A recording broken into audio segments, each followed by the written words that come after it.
ठाणे जिल्ह्याच्या सर्वांगीण विकासाला गती देण्यासाठी समन्वयानं काम करा, खासदार डॉक्टर श्रीकांत शिंदे यांचं प्रतिपादन.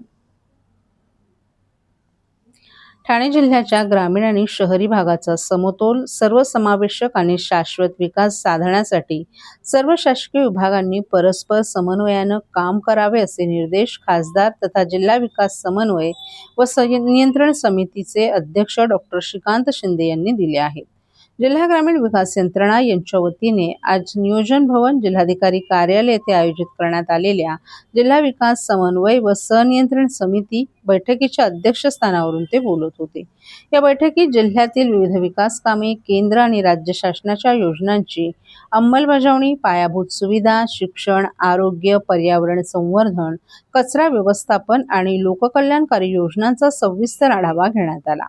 जिल्ह्यातील विद्यार्थ्यांना दर्जेदार शिक्षण उपलब्ध करून देण्यासाठी शासकीय शाळांचं स्टँडर्डायझेशन करून स्मार्ट शाळा संकल्पनेअंतर्गत सुमारे 100 कोटी रुपयांचा प्रकल्प राबवण्यात येणार असल्याचं खासदार डॉक्टर श्रीकांत शिंदे यांनी सांगितलं.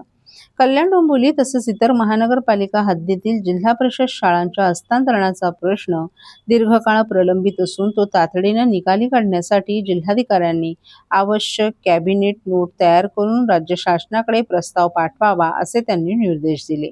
पर्यावरण संरक्षणाच्या दृष्टीने महत्त्वपूर्ण असलेल्या उल्हास आणि वालधुनी नदी पुनरुज्जीवन प्रकल्पासाठी महाराष्ट्र प्रदूषण नियंत्रण मंडळानं सविस्तर प्रकल्प अहवाल तयार केला असून त्यास लवकरच मंजुरी मिळण्याची अपेक्षा आली आहे.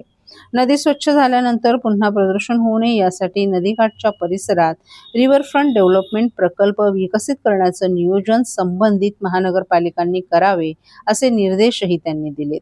ग्रामीण भागातील घनकचरा व्यवस्थापन अधिक प्रभावी करण्यासाठी कल्याण ग्रामीणमध्ये 6 क्लस्टरचा आधुनिक घनकचरा व्यवस्थापन प्रकल्प उभारण्यात येत आहे. याच धर्तीवर भिवंडी आणि मुरबाड तालुक्यातही अशा सुविधा विकसित करण्याच्या त्यांनी सूचना दिल्यात.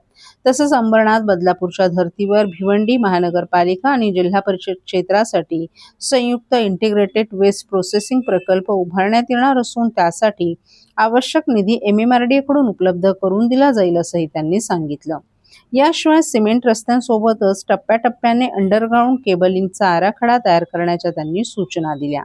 कळव्यातील 48 एकर जागेवर आंतरराष्ट्रीय दर्जाचं जिल्हा क्रीडा संकुलन उभारण्यासाठी ठाणे महानगरपालिकेने तातडीने प्रस्ताव सादर करावा अशी त्यांनी सूचना दिली. प्रधानमंत्री आवास योजनेत स्थानिक पात्र नागरिकांना प्राधान्य देण्याबाबतही त्यांनी संबंधित विभागांना निर्देश दिले. अंबरनाथ येथील ऐतिहासिक शिवमंदिर परिसरातील प्रकाशनगर वसाहतीच्या पुनर्वसनासाठी आवश्यक जमीन उपलब्ध करून देण्याच्या दृष्टीनं MSRTOCने सुधारित अहवाल तातडीने सादर करावा असे त्यांनी निर्देश दिले. या बैठकीदरम्यान जिल्हा प्रशासनामार्फत राबवण्यात येणाऱ्या विविध विकास कामांचा विभागने आढावा घेण्यात आला. प्रलंबित प्रश्न तातडीने निकाली काढून विकास कामांना अधिक वेग देण्यासाठी सर्व संबंधित विभागांनी समन्वयानं कार्य करावं असं आवाहन खासदार तथा दिशा समितीचे अध्यक्ष डॉक्टर श्रीकांत शिंदे यांनी केलं. तर बैठकीच्या प्रारंभी जिल्हाधिकारी डॉक्टर श्रीकृष्ण पांचाळ यांनी प्रास्ताविक करताना जिल्ह्यात केंद्र आणि राज्य शासनाच्या विविध विकास योजनांची प्रभावी आणि समन्वयित अंमलबजावणी करण्यासाठी सर्व विभागांनी परस्पर समन्वय राखून कार्य करणं आवश्यक असल्याचं सांगितलं. या बैठकीस खासदार तथा समितीचे सहअध्यक्ष नरेश मस्के, खासदार तथा सहअध्यक्ष सुरेश म्हात्रे, आमदार डॉक्टर बालाजी किनीकर, रईस शेख यांच्यासह इतर मान्यवरही उपस्थित होते. प्रधानमंत्री आवास योजना त्याच्याबद्दल जे आहे हे ज्या ठिकाणी आढावा घेण्यात आला. या ठाणे जिल्ह्यामध्ये प्रधानमंत्री आवास योजना एकतर म्हाडाच्या माध्यमाने राबवली जाते. कोणी असेल, शिरडोन असेल, या अजून 3-4 ठिकाणी ही योजना आपण करतो. मोठ्या प्रमाणामध्ये लाभार्थी जे आहे हे प्रधानमंत्री आवास योजनेच्या माध्यमाने निर्माण झालेले आहेत आणि त्यांना घरं देण्याचं काम या सर्व जो म्हाडा प्रकल्प करते त्याच्यामध्ये मला वाटतं 85% लोकांना घरं जी आहेत ती दिलेली आहेत. भविष्यामध्ये उल्हासनगरमध्ये प्रधानमंत्री आवास योजना होते, त्याचबरोबर ग्रामीण प्रधानमंत्री आवास योजना देखील झालेली आहे. त्याच्यामधून देखील लोकांना मोठ्या प्रमाणामध्ये घरं जी आहे ती देण्याचं काम केलेलं आहे.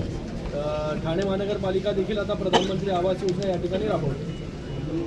तर असे ज्या केंद्र सरकारचे प्रोजेक्ट होते हे सर्व आणि त्याचबरोबर JSJW म्हणजे पाणी जिरवा, पाणी आडवा हा जो महत्त्वाकांक्षी प्रकल्प आहे केंद्र सरकारचा, आता JW 3.0 देखील आलेला आहे. याच्या अगोदर 1.0 2.0 जे आहे हा प्रोजेक्ट झालेला आहे. याच्यामध्ये जे आहे हे विहिरीचं काम असेल, अंडरग्राऊंड वॉटर टेबल जो आहे हा कसा वाढेल, भूगर्भातील पाणी कसं वाढेल, याच्यासाठी हा प्रोजेक्ट आहे, हा प्रकल्प आहे.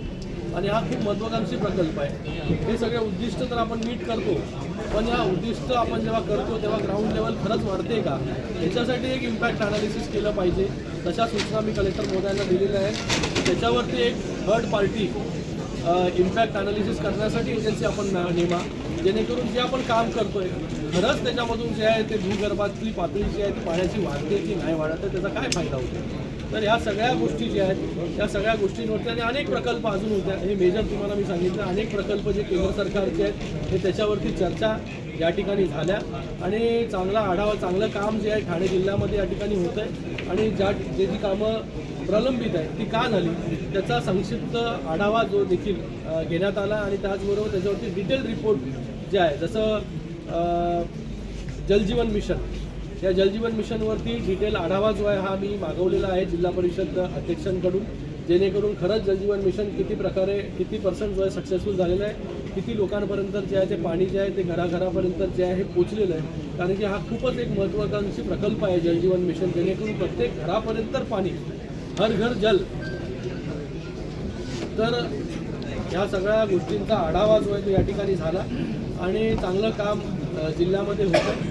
काही सूचना या ठिकाणी केलेल्या आहेत, त्या मी तुमच्यासमोर मांडलेल्या आहेत. तर मंदिराच्या बाजूला ज्या हातात लोक त्याच्यासाठी केंद्राची मदत